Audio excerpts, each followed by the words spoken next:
आप सभी को मेरा नमस्कार। स्वागत है आप सभी का स्कैनर एजुकेशन पे। आज के इस एडिटोरियल डिस्कशन में हम इकोनॉमिक टाइम्स का एक इम्पॉर्टेंट डिस्कशन लेके आए हैं। ये एडिटोरियल इनफैक्ट एक बहुत ही डिफिकल्ट कैटेगरी में आएगा। इसमें बहुत सारी वोकैबुलरी ऐसी है जो इन जनरल ही डिफिकल्ट है, उसके बाद बहुत सारी वोकैबुलरी ऐसी है जो स्पेशलाइज्ड है। मैंने आपको बताया है ना, एक जनरल वोकैबुलरी होती है, एक स्पेशलाइज्ड वोकैबुलरी होती है जो सब्जेक्ट से रिलेटेड होती है। तो इसमें वैसे भी बहुत सारे टर्म्स हैं, बट इसी को कंपनसेट करने के लिए मैंने क्वेश्चंस का लेवल ऐसा रखा है जैसे कि आपको एक कॉन्फिडेंस बिल्डअप हो कि डिफिकल्ट वाले के अगर आसान क्वेश्चन आते हैं या मीडियम लेवल क्वेश्चन आते हैं तो उनको आप सॉल्व कर सकते हो। तो ये गोल रहेगा अपना इसका।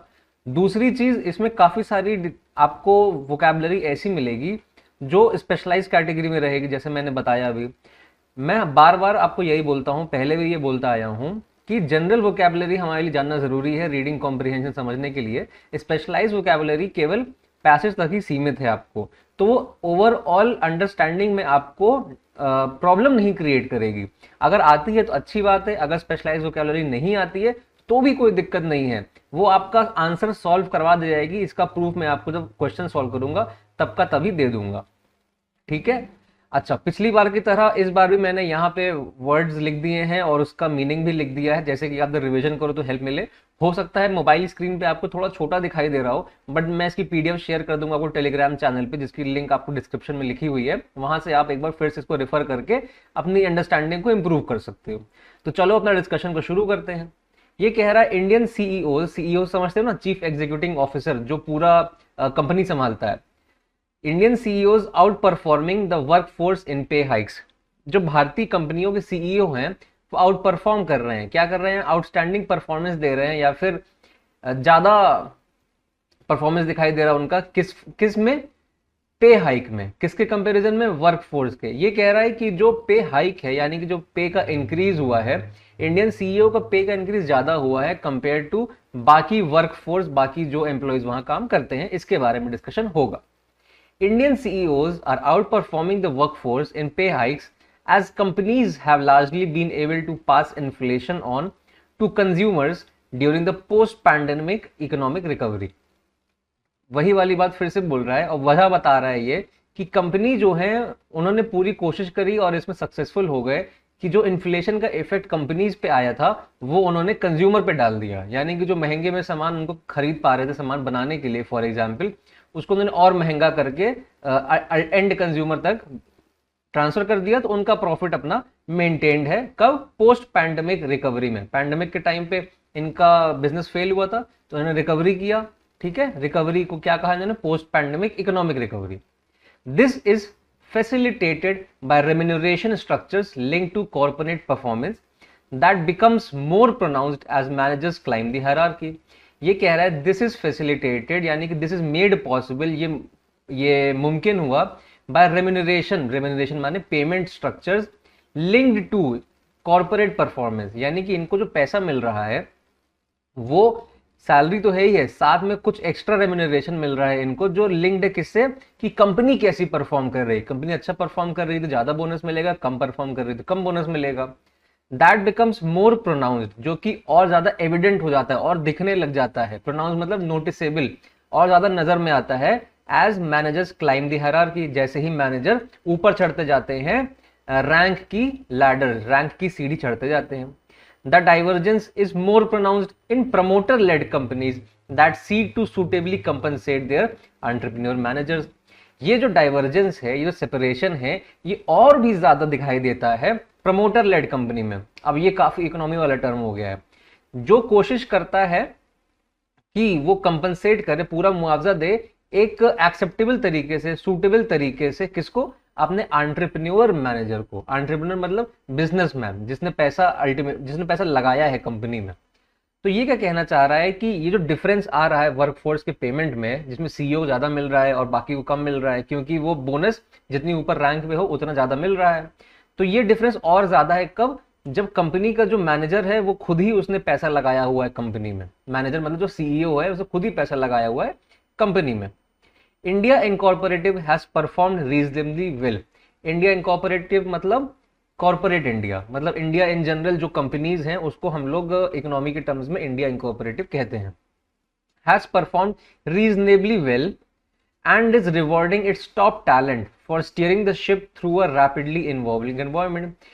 कि जो कॉर्पोरेट इंडिया है उसने अच्छा परफॉर्म किया है, एक सेंसिबल वे में अच्छा परफॉर्म किया है, और उसका जो टॉप टैलेंट है यानी कि वहां पे जो लोग अच्छा काम करते हैं उनको रिवॉर्ड करने की बात कर रहा है। क्यों? फॉर स्टीयरिंग द शिप, मतलब शिप को चलाने के लिए। कब? जब रैपिडली इवॉल्विंग एनवायरनमेंट था, सब चीज शिफ्ट हो रहा था, जो इकोसिस्टम था बिजनेस का वो पूरा चेंज हो रहा था, लोग ऑनलाइन घर बैठ के काम कर रहे थे, अलग अलग चीजें कर रहे थे। तो इस पूरे टर्मोइल में जो शिप को चलाने का काम किया है उसको यहाँ पे रिवॉर्ड किया जा रहा है।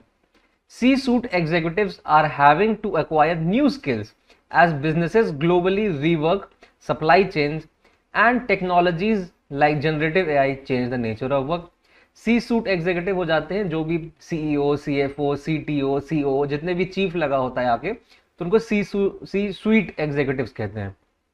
Are having to acquire new skills, वो न्यू स्किल एक्वायर कर रहे हैं क्योंकि जो बिजनेस हैं वो पूरी दुनिया में अपना सप्लाई चेन पे दोबारा काम करना पड़ रहा है, और साथ ही साथ ऐसी टेक्नोलॉजी जैसे कि AI चेंज कर रहा है किसको? नेचर ऑफ वर्क को, कि किस तरह काम होता है उसको चेंज कर दे रहा है। जनरेटिव मतलब जिससे कोई आउटकम निकल के आए, जो कुछ आउटकम जनरेट करे। जैसे जब कंटेंट क्रिएशन के लिए AI का यूज करते हैं चैट GPT, तो वो जनरेटिव AI हो जाता है। प्रमोटर लेड कंपनी का मतलब मैं बता देता हूँ। दो तरह की कंपनी होती है, इसमें एक ने पैसा लगाया और किसी को हायर कर लिया काम करने के लिए कि तुम मेरे लिए काम करो, वो नॉर्मल कंपनी हो गई। प्रमोटर लेड कंपनी क्या है? वो कंपनियां जिसमें जो ऊपर का आदमी है उसका खुद का पैसा ही लगा हुआ है और खुद ही वो उसको लीड भी कर रहा है। तो जिसका पैसा लगा होता है कंपनी में उसको प्रमोटर कहते हैं। और प्रमोटर लेड कंपनी क्या हो गया कि जो कंपनी को प्रमोटर लीड कर रहा हो वो प्रमोटर लेड कंपनी हो जाती है। क्लियर? आगे, managers who adapt to these fundamental changes in markets and companies are likely to be rewarded by shareholders। shareholder कौन हो गया? मान लो मार्केट में लिस्टेड पे आप कोई भी शेयर खरीद लो, आप शेयर होल्डर हो गए, तो मतलब आप मालिक हो गए उस कंपनी के, थोड़े से शेयर होल्डर हो गए। तो जो मैनेजर जो अडेप्ट करते हैं, अपने आप को एडजस्ट करते हैं ऐसे फंडामेंटल चेंजेस, जैसे कि AI आ गया, सप्लाई चेन में काम करना पड़ रहा है। फंडामेंटल मतलब बेसिक, जो एकदम कोर पे जो बदलाव आ रहे हैं मार्केट में और कंपनी में, उसको अगर एडजस्ट कर जा रहा है तो वो रिवॉर्ड उसको मिलता है किससे? शेयर होल्डर्स से। Managerial remuneration should ideally be structured to incentivise entrepreneurship rather than support bureaucracy. अब देखो ये क्या कह रहा है, अभी तक दूसरी बात चल रही थी कि कैसे पे स्ट्रक्चर डिफरेंस हो रहा है वर्कफोर्स में। अब ये कह रहा है कि जो रेम्यूनरेशन है, मैनेजर को जो पैसा मिल रहा है किसी भी कंपनी में, CEO को या किसी और को भी, वो आइडियली प्रिफरेबली ऐसा हम चाहते हैं कि वो इस तरह से स्ट्रक्चर हो, अरेंज हो कि जो इंसेंटिवाइज मोटिवेट करे किसको? एंटरप्रेन्योरशिप को।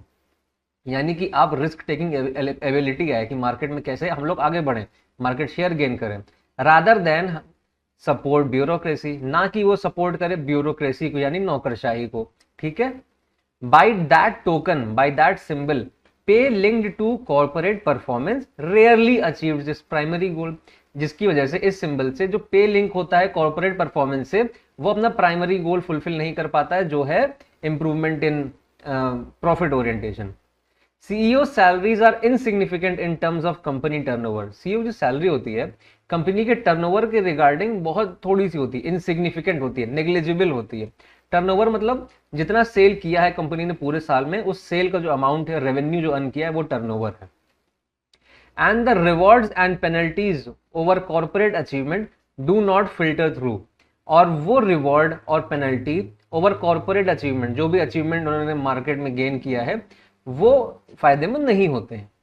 Earnings would have to swing on a much higher order for CEOs to be expose to financial risk shareholders face. देखो ये बढ़िया बात कह रहा है कि अर्निंग्स जो है कंपनी की, उनको बहुत ज्यादा स्विंग होना पड़ेगा। स्विंग मतलब फ्लक्चुएट, बहुत ज्यादा फ्लक्चुएट होना पड़ेगा। On a much higher order मतलब बहुत ज्यादा। फॉर CEOs, CEO को अगर एक्सपोज करना है फाइनेंशियल रिस्क जो शेयर होल्डर फेस कर रहे हैं। देखो एक CEO है जो सैलरी पे काम कर रहा है, एक शेयर होल्डर है जो स्टॉक का दाम ऊपर नीचे हो रहा है, उसकी वजह से वो अपने आप को मैनेज कर रहा है। कभी कंपनी ज्यादा पैसा कमा रही है, कभी कंपनी कम पैसा कमा रही है। अब CEO जो है वो तो एक स्टेबल, टेक्निकली एक स्टेबल काम कर रहा है, तो वो जो स्टॉक के प्राइस में ऊपर नीचे गिरावट या फिर चढ़ाव आ रहा है उसको तो फेस कर नहीं रहा है, उसको तो जो सैलरी आ रही है वो खुश रह रहा है। तो ये कह रहा है कि अगर अर्निंग्स बहुत ज्यादा ऊपर नीचे होंगी तभी सीईओ एक्सपोज हो पाएंगे फाइनेंशियल रिस्क को जो कि शेयर होल्डर फेस कर रहे हैं। हल्के फुल्के ऊपर नीचे में फर्क नहीं पड़ता है। This encourages bureaucratic managerial approaches that do not serve investors. तो ये कह रहा है कि इस तरह के जो अप्रोच होते हैं ब्यूरोक्रेटिक तरीके, वो इन्वेस्टर्स को प्रेफरेबली नहीं सपोर्ट करते हैं। आउट परफॉर्मेंस इज दस अनग्रजिंगली रिवॉर्डेड बाय शेयर होल्डर्स। अनग्रजिंगली मतलब होल हार्टेडली, यानी आउट परफॉर्मेंस, आउटस्टैंडिंग परफॉर्मेंस को होल हार्टेडली रिवॉर्ड करता है share holder.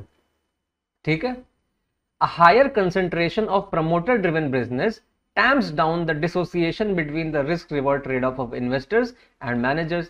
A higher concentration यानी कि ज्यादा वॉल्यूम की बात हो रही है, मतलब ज्यादा क्वांटिटी ज्यादा volume of promoter driven business terms down, time down मतलब रिड्यूस कर देना, रिड्यूस कर देते हैं किसको, डिसोसिएशन यानी सेपरेशन को, किस चीज के, रिस्क रिवॉर्ड ट्रेड ऑफ के। रिस्क होता है, जितना रिस्क उतना रिवॉर्ड कहते हैं ना, कि ज्यादा रिस्क लोगे तो ज्यादा फायदा होगा, no risk no gain, high risk high gain. तो रिस्क रिवॉर्ड में एक ट्रेड ऑफ होता है, यानी एक कॉम्प्रोमाइज होता है कि हो सकता है कि पैसा गिर भी जाए लेकिन हो सकता है पैसा उभर भी जाए, किसका, इन्वेस्टर का और मैनेजर का। तो अल्टीमेटली ये कह रहा है कि जो प्रमोटर ड्रिवन बिजनेस होता है, क्योंकि प्रमोटर का ही पैसा लगा है बिजनेस में, तो वो जो रिस्क होता है एसोसिएटेड कि भाई मेरा पैसा लगा इस कंपनी में डूब ना जाए, बट क्योंकि जिस कंपनी में पैसा लगा है उसका मालिक ही कंपनी को संभाल रहा है, तो हो सकता है कि वो मैनेज कर ले जाए। तो वो टेक्निकली ये कहना चाह रहा है। Promoter corporate bosses have more skin in the game, they are more personally involve in the game than professional managers जिसको केवल हायर किया गया है, and carry more conviction among shareholders, और मोर कॉन्फिडेंस, और शेयर होल्डर्स को उन पर और ज्यादा कॉन्फिडेंस होता है, of their risk management credentials, यानी कि वो रिस्क को और अच्छे से मैनेज कर सकते हैं।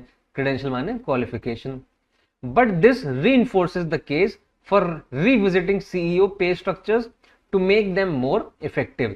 ये दोबारा स्ट्रेंथन करता है हमारे केस को कि रिविजिट किया जाए, फिर से कंसिडर किया जाए किसको, सीईओ के पे स्ट्रक्चर को, जैसे कि और इफेक्टिव हो पाए। Arguments over the level of CEO pay और its deviation from the wage bill serve little purpose. जो भी आर्गुमेंट है सीईओ के लेवल पे को या फिर उनका डेविएशन कितना होना चाहिए, वो कम पर्पस को सॉल्व करते हैं। Managerial remuneration must be aligned closer to shareholder interest for more efficient allocation of capital. ये कह रहा है कि जो मैनेजरियल रेम्यूनरेशन है उसको और क्लोजली इनलाइन करिए, अलाइन मतलब इनलाइन, उसको सिधाई में लेके आइए, closer to shareholder interest, जिसने पैसा लगाया है कंपनी में उसका पर्पस ज्यादा सॉल्व करे, रादर देन सिर्फ और सिर्फ उसके लिए कि कितना सैलरी जा रहा है उसका। क्यों, जैसे कि जो शेयर होल्डर ने पैसा लगाया है उसका अच्छा एलोकेशन यानी कि अलॉटमेंट हो सके, सही जगह पैसा लगाओ। तो मोटा मोटा ये बात कर रहा है, कह रहा है आर्टिकल में कि सीईओ की सैलरी बहुत बढ़ गई है इधर बीच, जिसकी वजह से शेयर होल्डर के इंटरेस्ट कम हो रहे हैं कि भाई इससे अच्छा मैं खुद ही काम कर लेता, वहां पे लिखा नहीं है बट अज्यूम कर सकते हो। और इतनी सैलरी बढ़ रही है पर अगर गिर जाता है कंपनी फिर से तो फिर रिस्क ज्यादा हो जाता है। पर वहीं अगर प्रमोटर खुद यानी जिसका पैसा लगा है कंपनी में वो खुद काम कर रहा होगा तो वो रिस्क ज्यादा अच्छे से मैनेज कर पाएगा। अब अगर ऐसा है तो ये सजेस्ट कर रहा है कि तो जो सीईओ बैठे हैं, जो मैनेजरियल रेम्यूनरेशन है उनका अच्छे से मैनेज कर दिया जाए, जैसे कि जो शेयर होल्डर है उनको भी ना खले और सीईओ को भी ना खले। चलो पहला क्या कह रहा है, what is the predominant tone of the passage. सीधा या तो पॉजिटिव है या नेगेटिव है या न्यूट्रल है। ठीक है, तो पॉजिटिव था, नहीं पॉजिटिव नहीं था। नेगेटिव था, हाँ थोड़ा नेगेटिव था, बता रहा था कि ये गलत, जिस तरह रेम्यूनरेशन जा रहा है, सीईओ ज्यादा पैसा मिल रहा है, वर्कफोर्स को बाकी कम पैसा मिल रहा है, प्रमोट नहीं कर रहा है एंटरप्रेन्योरशिप, तो ये नेगेटिव में ज्यादा था, न्यूट्रल तो नहीं था। तो नेगेटिव था। नेगेटिव में क्या क्या है, ऑप्टिमिस्टिक एंड होपफुल नहीं, क्रिटिकल एंड स्केप्टिकल, क्रिटिकल है निंदा कर रहा है, हाँ स्केप्टिकल है डाउटफुल है कुछ चीजों को लेके, हाँ बिल्कुल ये हो जाएगा। एनालिटिकल एंड इंफॉर्मेटिव ये नहीं है, थोड़ा सा है लेकिन ज्यादा ये है। और नॉस्टैल्जिया या रिफ्लेक्शन के बारे में तो बात नहीं हो रही है, तो ये भी नहीं होगा। नेक्स्ट देखो, what is the central theme of the passage. इसको एकदम धैर्य से सोचो, क्या कह रहा है, सेंट्रल थीम क्या होता है। चारों ऑप्शन के पास जाओ, देखो इसमें से हमें कुछ भी बताया था कि नहीं पैसेज में। The impact of generative AI on corporate structure. Generative AI के इम्पैक्ट के बारे में बात किया है लेकिन कॉर्पोरेट स्ट्रक्चर के बारे में उसने बात नहीं किया है। वो बस ये बोला है कि जनरेटिव एआई की वजह से नेचर ऑफ वर्क चेंज हो रहा है, हटा दो।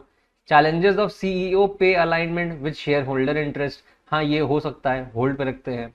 The benefits of promoter driven business in India, इसके बारे में बात करी है लेकिन बहुत थोड़ी सी बस बात करी है, तो ज्यादा स्ट्रांग अभी भी ये निकल के आ रहा है, ये कम स्ट्रांग निकल के आ रहा है।